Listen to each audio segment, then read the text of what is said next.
First of all, thank you all for being here today. We are making history. We are changing a course. What today really means is we're sending a message to every city, to every county, to every state, that no longer will their Washington be soft on crime. No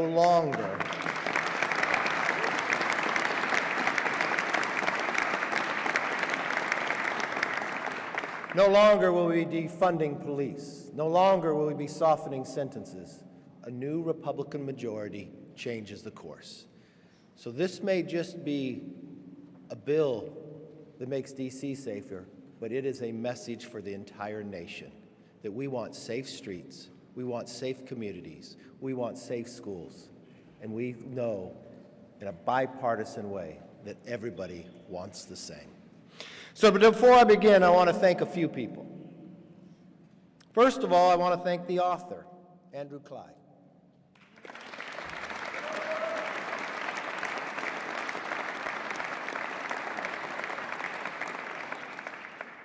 But Andrew Clyde will be a little different than a normal politician. He won't take credit for the idea. He'll take credit for using his ears. You see, this idea wasn't something that he just thought of. It was because somebody who lived here came to him concerned. She didn't even belong to his party. She's concerned about walking the streets, concerned about what the D.C. police was going to do, not what the D.C. police wasn't able to do, but concerned about what the city council was going to do, to decriminalize and allow more crime to happen. So he said, you know what? I'll do something about it. I'll take up a resolution, not knowing whether it'll pass or not, but knowing that he had a fight on his hands. And you know what? He went to his chairman, Jamie Comer. He's going to speak with us today. You can applaud him as well if you want.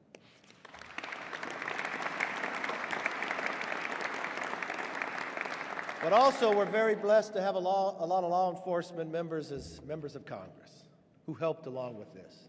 Sheriff John Rutherford, former police officer Pete Stauber, always the sheriff, Troy Nels, former Captain Clay Higgins, former sheriff, Congressman Ezell, and our former homicide detective in New York, Congressman D'Esposito.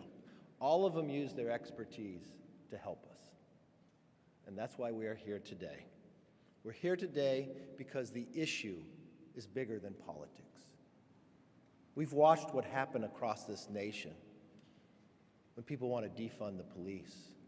We've watched what happened to our neighborhoods when you decriminalize activities. I think it was rather ironic earlier this week, an opposition group that's hands-off D.C. held a competing rally at Union Station, not wanting this day to happen. In the middle of the day, they held this rally. And you know what happened in the middle of the day during the rally? There was a carjacking at Union Station. Sad but true. Every American deserves to be safe in their streets. Every kid deserves to be safe in their schools. People should feel safe walking. And we were going to make sure we stood up. You know, there was an unbelievable statistic D.C. Chief Police gave us this week. He said the average homicide suspect in the District of Columbia has been arrested 11 times before committing the murder. 11 times. So how did we get to that point? This is what happens when politicians decide we need fewer arrests or shorter sentences and defunding of the police. Earlier this year, this is why we're here, the D.C. City Council passed a law that would give criminals softer penalties for serious crimes like carjacking, assault, rape, and even certain types of murder. Can you even believe that? Today shouldn't be a historic day that we're able to get this through, because when we first put it on the floor, the president told everybody that he was opposed to it, and then it passed. A sad part happened that day, that we had an own member of Congress get assaulted that day before coming into work to even have this vote. She voted with us. But then when it moved to the Senate, the American public has spoken that they've had enough. It might just deal with D.C., but really what this bill deals with, every city in this nation. So this is the moment in time we take our streets back. This is the moment in this country that we say no more. This is the moment in our nation that we say we want to feel safe and be safe no matter what city we are in. And that's what we'll do today.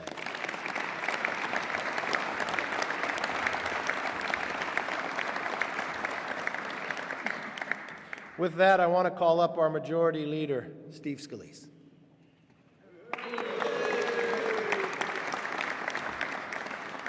Thank you, Mr. Speaker. All Americans deserve to be safe. People who live in the District of Columbia deserve to be safe. When American citizens come from all around the country to see their government in action, and by the way, now that the House is open, where all people can come and see their government in action again, more people are participating in that process, but they deserve to be safe when they come here too. And Andrew Clyde recognized that. As you saw crime getting more and more out of control, and shockingly, the DC Council passed an ordinance that zeroed out, got rid of mandatory minimum sentences for violent offenders, people who commit violent crimes. If somebody carjacks you at gunpoint, used to be over 14 years they served minimum, brought it down to 0, and for many other violent crimes too. And Andrew, as the Speaker said, heard from someone here in DC who said, can we do something about it? Congress has a constitutional duty to be able to govern DC, to pass legislation, to solve problems. And here was a real serious problem that needed to be solved. When House Republicans ran to get the majority, one of the things we said we would do is fight for those people who are being left behind, fight for those hardworking families who government had just forgotten about. We said we would address crime in communities. In just a few short weeks, we now have a bill going to the President's desk that will be signed, that will save lives here in the District of Columbia.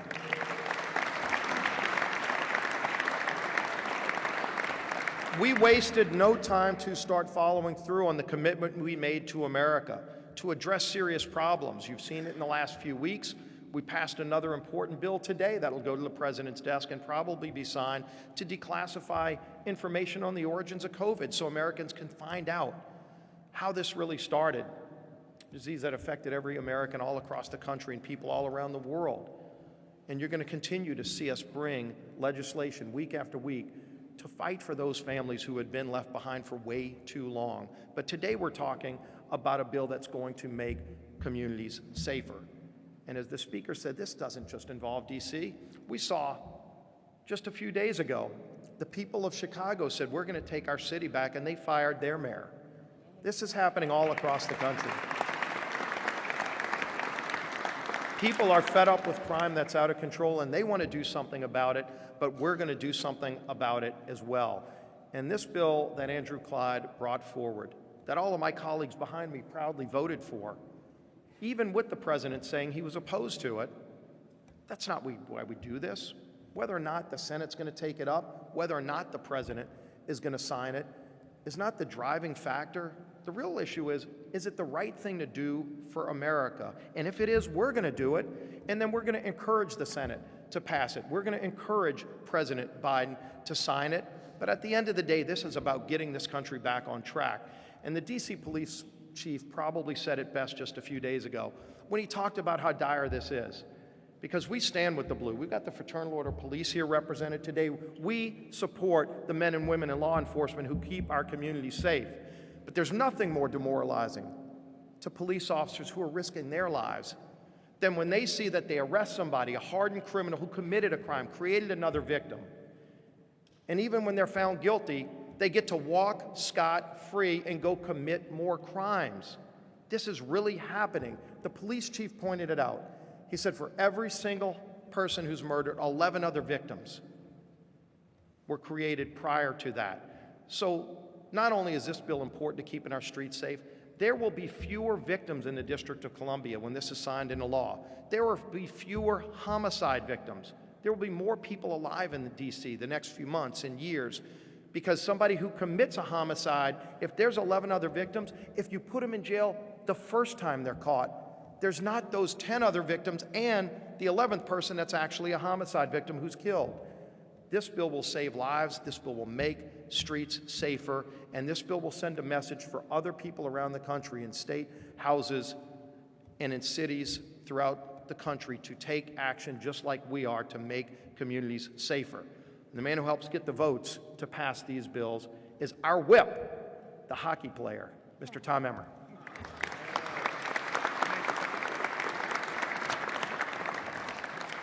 Thank you, Steve, and thank you, Andrew, and the entire team that's standing behind us, including our leader, our Speaker, Kevin McCarthy. We're only 2 months into our majority, and House Republicans keep delivering for the American people. First, we forced Joe Biden's hand on everything from ending the COVID national emergency to bringing him to the bargaining table on the debt ceiling. Yesterday, we delivered legislation to the President's desk to protect Americans' hard-earned retirement dollars from funding the left's woke agenda. And today, we're signing our bipartisan, common-sense legislation overhauling D.C.'s radical criminal code that forced even Joe Biden to admit the Democrat-run city has a crime issue. House Republicans are taking charge where Democrats have failed. Americans made it clear when they elected a Republican House majority that they are tired of the same old soft-on-crime policies that turn our communities into safe havens for violent criminals. Make no mistake, the 173 Democrats who voted against this bill have proven Democrats remain the pro-criminal, anti-law enforcement party.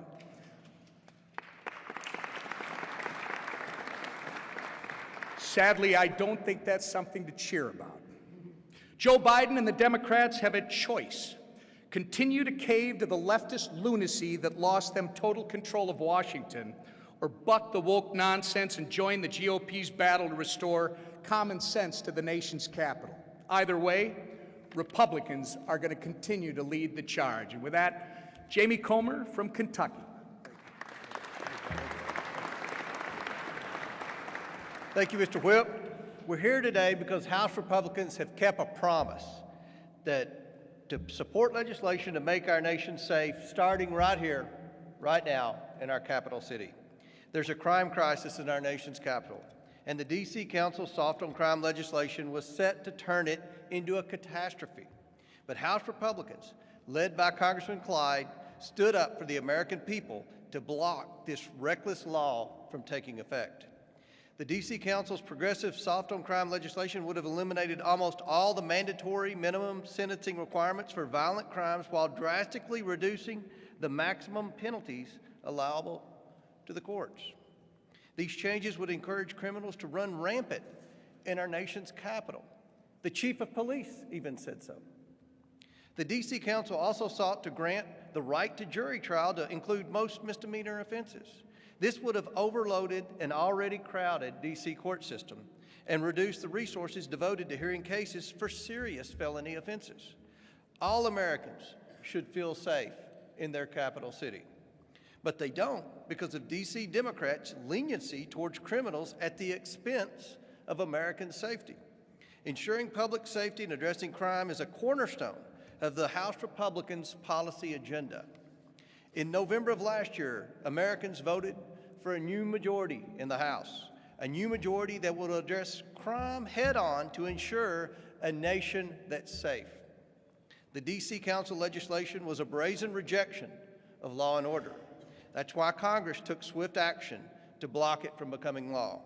Ignoring the high rates of criminality in the district and doubling down on leniency for society's violent criminals is a dereliction of duty. If the D.C. Council wants to continue to skirt its responsibility to keep our citizens safe, they will have to answer to this Congress. The Oversight Committee stands ready to conduct robust oversight of America's capital city. It's my pleasure to introduce the sponsor of the bill and someone during his stint on the Oversight Committee last year took an interest in this and is led on this. And today we're here to celebrate his legislation. Andrew Clyde from Georgia.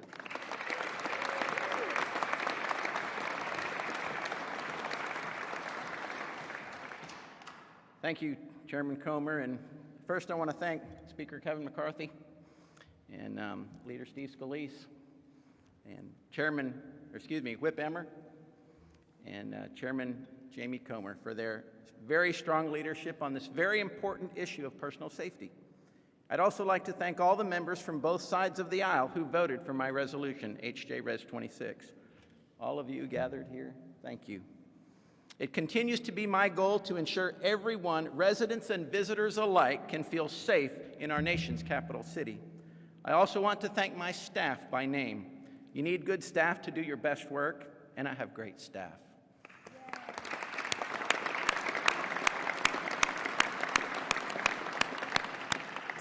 So thank you to my Chief Nick Brown, to my Legislative Director Dawn Marie, and her two assistants, Tony and Cam, to my LC Chase, to my scheduler Lindsay, who keeps things running smoothly, to my comms director Madeline, who makes sure we are heard, and my staff assistant Peter.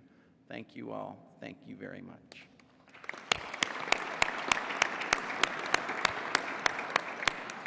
Finally, I want to thank an incredible lady named Denise Krepp, who is here with us today, a resident of DC with a big heart, who was fed up with the crime in her community and the devastating effect it was having on hardworking, law-abiding citizens. She wanted to do something positive about it, and I thank her for engaging with my office. Where leadership in DC refused to listen, we listened and we acted. Denise, I promised you that we would do everything we could, and today's ceremony is a promise kept.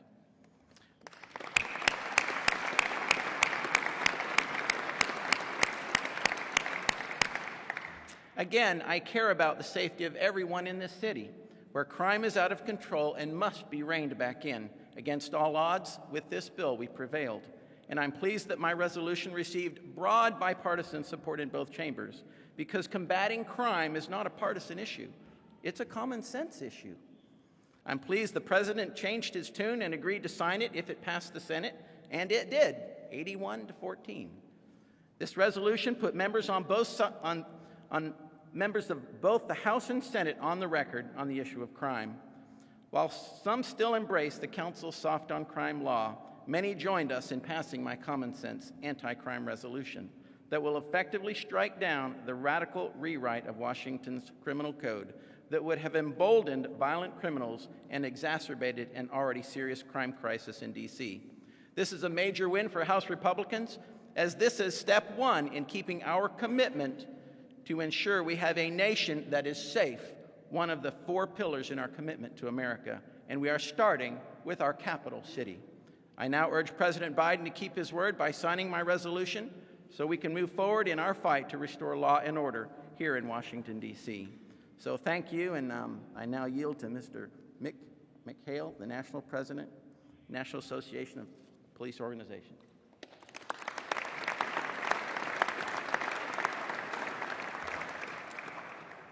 Thank you, Mr. Speaker, for your leadership and consistent support for America's law enforcement. And thank you to Congressman Clyde and Senator Hagerty for leading the charge to protect the citizens, the visitors, officers, and most important, public safety of the District of Columbia. I am Mick McHale, President of the National Association of Police Organizations, which represents approximately 251,000 sworn law enforcement officers across the country through more than 1,000 police unions and associations. While NAPO does not represent the fine officers of the Metropolitan Police Department, law enforcement agencies in cities across the country are facing similar attacks on public safety, similar to what these officers and this community faced in the revised Criminal Code Act. Not only were we concerned with the impact of lower penalties on crimes such as carjacking, illegal firearm possession, and robbery would have on the city's public safety, we strongly oppose the changes the revised criminal code would have made to an officer's ability to not only defend his or herself, but to defend the public. NAPO is grateful for the bipartisan opposition to the district's revised Criminal Code Act and the action Congress took to roll it back so that the D.C. Council can work with the mayor, the police department, and the union to revise the criminal code in a way that will no longer benefit violent criminals and will make the city much safer. Thank you very much.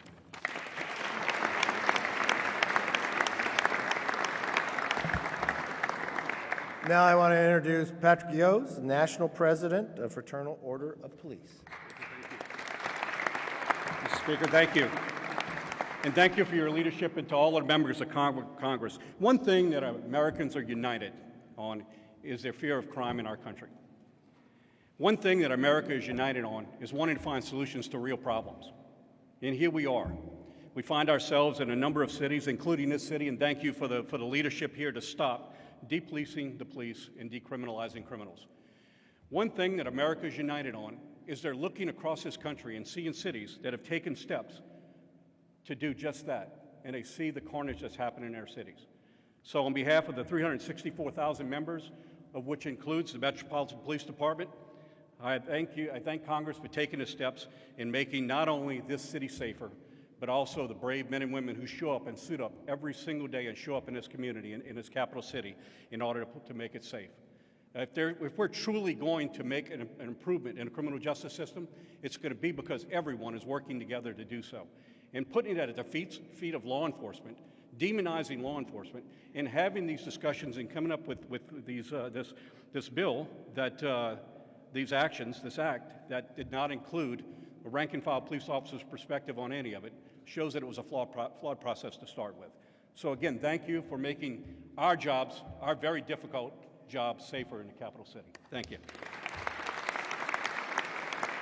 Thank you, Patrick. And now we want to bring up Greg Pemberton. He is the president of the D.C. Police Union. Greg?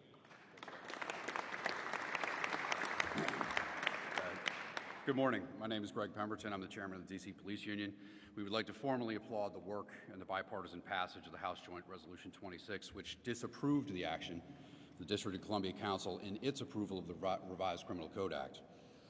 This week, 81 United States senators joined the House and made a bold step forward to reduce rhetoric and restore justice for victims of crime in our nation's capital. On behalf of the nearly 3,200 members of our union, I express our formal thanks and heartfelt appreciation for this vote supporting public safety and justice for victims of crime. Our members are incredibly grateful to Congressman Clyde and Speaker McCarthy on advancing this important piece of legislation, especially at such a critical time for our city. We all know that the bill from D.C. City Council went too far and sent the wrong message to violent, repeat criminal offenders. The passage of House Joint Resolution 26 marks the first time in over 30 years that the U.S. Congress has been forced to step in and provide necessary checks and balances to the D.C. City Council. In the past 3 years, the Metropolitan Police Department has lost over 1,200 police officers while replacing just 700. This mass exodus is a direct result of the D.C. City Council's ongoing and unjustified attacks on law enforcement. This resolution is an important first step in the right direction to restore justice for victims of crime and an important move towards repealing pro-criminal legislation. But our work is not yet done. There is a dangerous shortage of officers in the Metropolitan Police Department, and further action will be necessary to improve retention and restore recruitment so we can protect the district with professional, responsible, and qualified officers. We stand ready to provide input and work together with our elected leaders to create a safe and fair city for everyone. And I'd be remiss if I didn't thank our president of the National FOP, Pat Yos, who you just heard, who was instrumental in helping us get this passed. But thank you, Speaker McCarthy and Congressman Clyde, for all of your help in this matter.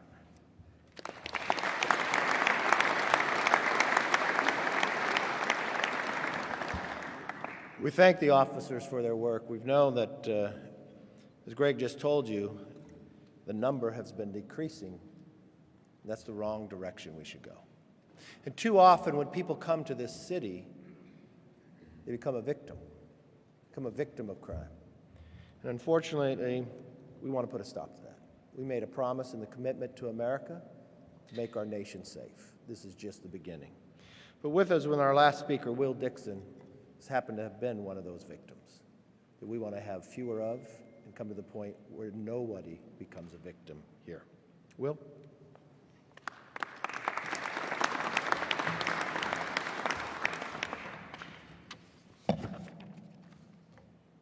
Good morning. My name is Will Dixon. My girlfriend and I work here on Capitol Hill. Almost 7 years ago, we moved from Western Pennsylvania to D.C. for college. In those 7 years, we have never had any problems with violent crime. On Thursday, October 13th of this last year, my girlfriend, her roommate, and I were walking home from our usual weeknight dinner spot in Navy Yard, something we've done countless times before. There are only 5 blocks between the restaurant and their house. On this night, when we were just 2 blocks from the house, an SUV stopped in the middle of the road. One man got out and demanded my girlfriend hand over her purse. She did. Another man got out of the driver's seat. He ran up to me and he put the barrel of his gun on my chest and demanded I hand over my phone and my wallet. I handed over my belongings. After that, the first man held his gun to our friend's head, demanding her belongings as well. She complied, and they ran back to the SUV. As they sped away, we began running to the house. The police who arrived on the scene told us the men who robbed us did the same thing to 3 or 4 other people in Navy Yard that same night. The weeks after were challenging. My girlfriend recalled feeling like a child, being afraid to walk outside in the dark, and continuously weary about cars slowing down near us. Now every time we walk home at night, we think, is this going to happen again?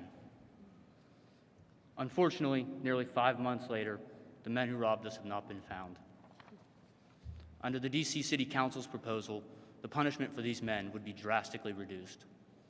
I'm thankful that congressional leaders are standing up for people like myself, my girlfriend, our friend, and the countless individuals in all parts of the district who have become victim to the rise in violent crime on our streets.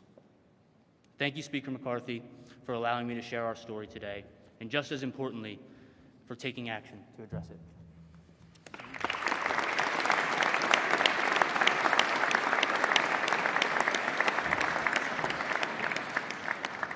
Will's story is not a story that's told alone. Too often we hear that story, and not just in this city, but across this nation. I hope as those who listen to us and see this action, that we promised you, if you gave us the opportunity to lead, that we would fight to make this nation safe. This is just the beginning. That's right. We want everyone to feel secure to walk home. That's right. We want everyone to feel safe in their streets and neighborhoods. So we want you to join with us and be a part of this resolution, because it's just the beginning. It's our commitment to you. So if you could join with me, we'll sign our resolution to send to the President.